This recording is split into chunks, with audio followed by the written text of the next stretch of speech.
പയ്യന്നൂർ പിലാത്തറയിൽ കുടുംബം സഞ്ചരിച്ച കാർ തടഞ്ഞു നിർത്തി സ്വർണം കവർച്ച ചെയ്തു എന്ന സംഭവത്തിൽ അടിമുടി ദുരൂഹത. 2 ഇന്നോവ കാറുകളിലായി എത്തിയ 6 അംഗ സംഘം ആക്രമണം നടത്തി 25 ഗ്രാം സ്വർണം കവർന്നു എന്നാണ് പരാതിക്കാരന്റെ മൊഴി. എന്നാൽ ഈ മൊഴി പോലീസ് വിശ്വാസത്തിലെടുത്തിട്ടില്ല.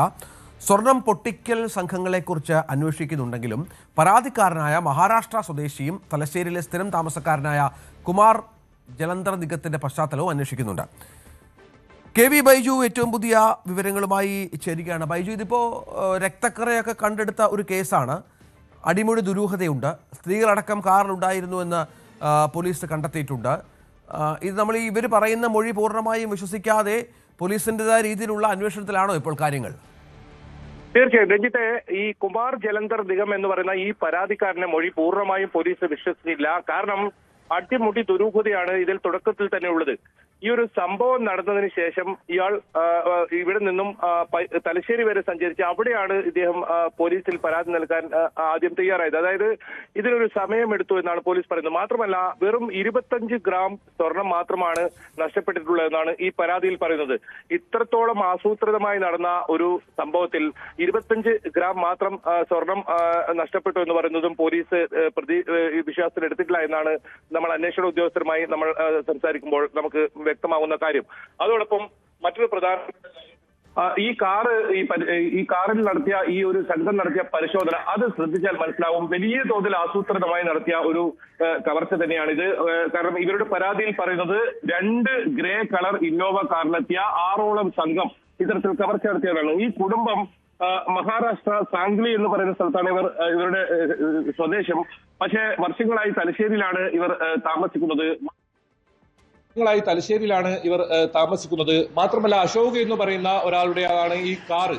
അങ്ങനെയാണെങ്കിൽ ഈ കൃത്യമായി ഈ കാറിൽ എന്തോ സ്വർണമോ പണമോ ഉണ്ട് എന്ന് മനസ്സിലാക്കിയ ഒരു സംഘമായിരിക്കാം ഇത്തരത്തിൽ ഒരു അക്രമം നടത്തിയെന്നാണ് പോലീസ് പറയുന്നത്.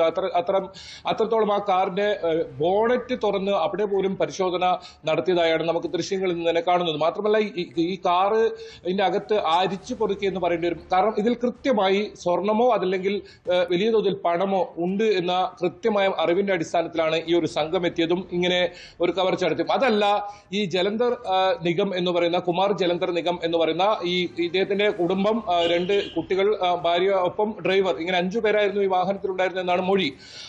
ഇദ്ദേഹം ഈ നൽകിയ പരാതിയിൽ 25 ഗ്രാം മാത്രമല്ല ഇതിൽ സ്വർണം കൂടുതൽ ഉണ്ട് എന്ന് തന്നെയാണ് പോലീസ് വിശ്വസിക്കുന്നതും. എന്തായാലും അത് സംബന്ധിച്ച് പരിയാരം പോലീസിനെ സംബന്ധിച്ച് വിശദമായ അന്വേഷണം ആരംഭിച്ചിട്ടുണ്ട്. പരിയാരം SHO സതീഷിനാണ് ഇത് ചുമതല. ഇദ്ദേഹവുമായി ഈ അന്വേഷണ ഉദ്യോഗസ്ഥരുമായി ഞാൻ സംസാരിച്ചിരുന്നു. അപ്പോൾ അദ്ദേഹം പറയുന്നത് തന്നെയാണ്, ഇവരുടെ ഈ യാത്ര ഇത് സ്ഥിരമായി ഈ മഹാരാഷ്ട്ര മുതൽ തലശ്ശേരി വരെ ഇങ്ങനെ പല വാഹനങ്ങളിലായി ഇവർ സഞ്ചരിക്കാറുണ്ട്. അപ്പോൾ കൃത്യമായി ഇതറിയുന്ന ആളായിരിക്കാം, അല്ലെങ്കിൽ ആളുകളായിരിക്കാം, അങ്ങനെ ഒരു സംഘമായിരിക്കാം ഈ ഒരു കവർച്ചയ്ക്ക് പിന്നിലെന്ന ഒരു സംശയം പോലീസിന് കൃത്യമായി ഉണ്ട്. അങ്ങനെയാണെങ്കിൽ അത് ആര്? ഈ രക്തക്കറയുടെ കാര്യം പോലീസ് പറയുന്നത് ഈ അക്രമി സംഘത്തിൻ്റെതാകാമെന്നാണ് പോലീസ് ഇപ്പോൾ കരുതുന്നത്. കാരണം ഈ കാറ് അടിച്ച് പൊളിച്ചിട്ടുണ്ട്, അതിന്റെ ഗ്ലാസുകളൊക്കെ തകർത്ത നിലയിലാണുള്ളത്. അങ്ങനെ പരിക്കുപറ്റി ആ രക്തമായിരിക്കാം ഈ കാറിൽ കണ്ടതെന്നാണ് പോലീസ് പറയുന്നത്. അതുകൊണ്ട് തന്നെ ആ രക്തക്കറയുടെ കാര്യത്തിൽ പോലീസിൽ ഇവർക്ക് ഏതെങ്കിലും തരത്തിൽ ഒരു പരിക്കോ ഒന്നും തന്നെ സംഭവിച്ചിട്ടില്ല.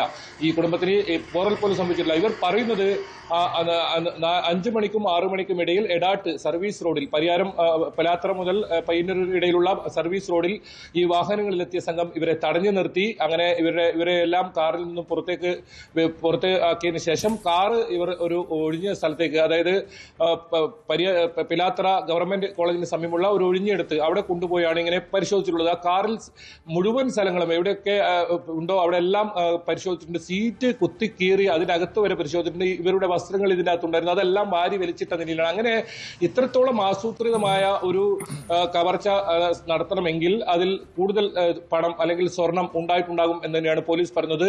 ഈ പരാതിക്കാരന്റെ മൊഴി പൂർണ്ണമായും വിശ്വസിച്ചിട്ടില്ല. അതുകൊണ്ട് തന്നെ വീണ്ടും ഇയാളുടെ മൊഴി രേഖപ്പെടുത്താൻ ഇപ്പോൾ പോലീസ് തീരുമാനിച്ചിട്ടുണ്ട്. അതോടൊപ്പം നേരത്തെ പറയുന്ന പോലെ തന്നെ അശോക് എന്ന് പറയുന്ന ഈ പെരിന്തൽമണ്ണയിൽ ജ്വല്ലറി സ്വർണം വ്യാപാരം നടത്തുന്ന ഇയാളെ കുറിച്ചും പോലീസ് അന്വേഷണം നടത്തുന്നുണ്ട്. ഇയാളെയും പോലീസ് മൊഴിയെടുക്കും അല്ലെങ്കിൽ ചോദ്യം ചെയ്യുമെന്നാണ് പോലീസ് പറഞ്ഞിട്ടുള്ളത്. ഏതായാലും ഇതിലൊരു നാടകം നടന്നിട്ടുണ്ടോ, അതല്ല കൃത്യമായ ഒരു സ്വർണം പൊട്ടിക്കുന്ന സംഘം ഇതിന് പിന്നിലുണ്ടോ? ഇത് രണ്ട് സാധ്യതകളാണ് പോലീസ് ഇപ്പോൾ പരിശോധിക്കുന്നത്. അതിനായി ഈ കുമാറിന്റെ മൊഴി വീണ്ടും രേഖപ്പെടുത്താൻ ഇപ്പോൾ പോലീസ് തീരുമാനിച്ചിട്ടുണ്ട്.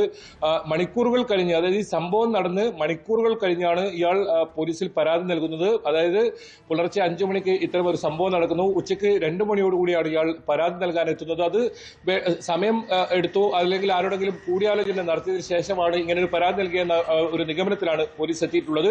അതുകൊണ്ട് തന്നെ ഇതിൽ വിശദമായ ഒരു പരിശോധന ആവശ്യമാണ്. ഏതായാലും ഈ പ്രതികളിലേക്ക് എത്താൻ വളരെ പെട്ടെന്ന് സാധിക്കുമെന്ന് തന്നെയാണ് പോലീസ് പറയുന്നത്. CCTV ദൃശ്യങ്ങൾ പോലീസ് ശേഖരിച്ചിട്ടുണ്ട്. ഏകദേശം സൂചനകൾ, ഇവരെത്തിയ വാഹനങ്ങളുടെ ഉൾപ്പെടെ സൂചനകൾ പോലീസ് ലഭിച്ചിട്ടുണ്ട്.